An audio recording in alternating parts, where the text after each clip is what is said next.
Welcome to Burlap Teachers. Enjoy the video. Open your Zerodha account and sign into Console to enable Margin Trading Facility. Navigate to Account Settings and toggle the Margin Trading Facility option. Complete any outstanding KYC requirements and accept the margin agreement to proceed. Ensure you maintain collateral equal to required exposure limits to use margin. Remember that margins can offer up to 20x for select intraday positions depending on the stock. Check your available margin before placing any leveraged trades to avoid rejections. Choose the correct order product to match your intention before placing a trade. Select MIS for intraday margin trades that auto square off or NRML for overnight delivery trades. Use limit or stop limit orders to control execution price and avoid slippage.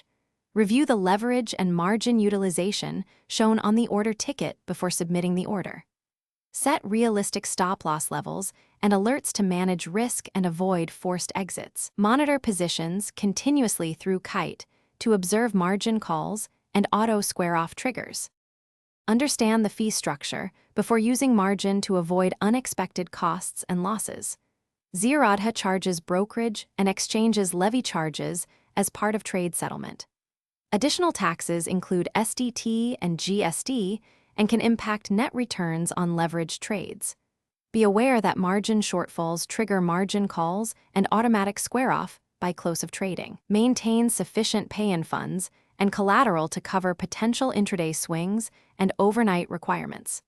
Use conservative leverage and position sizing to protect capital and reduce forced liquidation risk. Thanks for watching. Consider subscribing if this video helped you.